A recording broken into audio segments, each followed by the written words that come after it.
Part 2 is receivers. Receivers, just like generators, what comes in is equal to the two different things that come out added together. So P electric is equal to the P useful plus the P thermal, which means for this one, remember how we had the U equals uppercase E minus R times I? For this one, it's a very similar formula, but it's a little bit different. Because the characteristics of a receiver are not uppercase E, EMF force or electromotive force R, it's lowercase e, R. It's the back electromotive force is what it's called. So the main formula for this is not going to be uppercase E plus Ri, uppercase E minus Ri. It's going to be voltage equals B EMF, back electromotive force, or lowercase e, plus internal resistance times current. There's also a graph for this one, which I'm also going to draw out for you in a moment. Okay, again, we've got the graph. This is for receivers.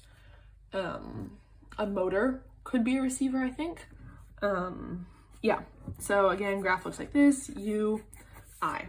This time though, it doesn't go from here to here. It starts here and it goes up, okay? So this point right here, if you can guess what it is the back electromotive force, which is so important thing, before that, the internal resistance for this is not the negative slope, just directly U over I. So that's what, that's what R is for this. So there's an important thing to note about this.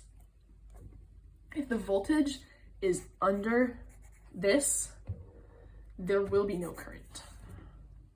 The voltage, let's say this is 2, right? We get a voltage of 1. This is not going to work.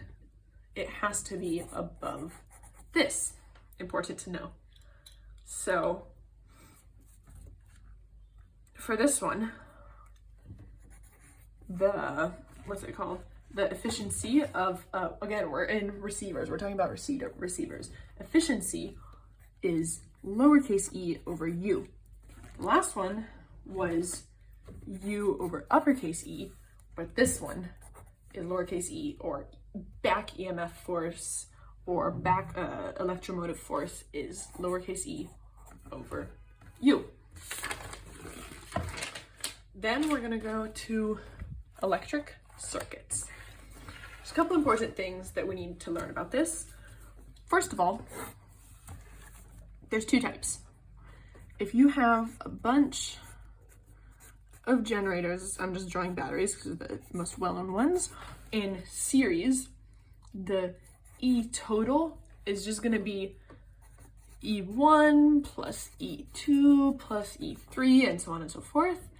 And R is going to be R1 plus R2 and so on and so forth. Easy, basic, simple. But if they're opposing each other, so if the positive terminal of one battery is connected to the positive terminal of another battery or generator or whatever, one of them is going to be a generator, the other one is going to be the receiver. How do you figure this out? You look at their E's. Let's call this E1, or this is G1, right? This is G2. So if E1 is bigger than E2, that would make G1 be the generator and G2 the receiver. Okay, this is only if they're opposing each other. So if the positive are on the same side and negative are on the same side. Whichever one has the larger electromotive force is the generator. The other one would act as the receiver. So there's this law that we can use. It's called Pouillet's law. Pouillet law. This can only be used in series circuits. This law says that current is equal to the sum of electromotive forces minus the sum of back electromotive forces divided by the total resistance. The important thing to know about this is that total resistance includes internal resistance. So it's the resistors, however many there are, whatever, okay, plus all the internal resistances of the generators and the receivers. Now, if we have opposing generators and one of them acts as the receiver, whatever E would like, okay, let's say E1 up here is 10 volts, E2 is 8 volts, okay? In Pouillet's law, if these were in series, which they have to be because they're opposing, okay, E would be this one, obviously. Lowercase e would be this, because this is acting as a receiver. If there is no receiver in the circuit, just put it 0. That's that's okay. That's literally the point of this.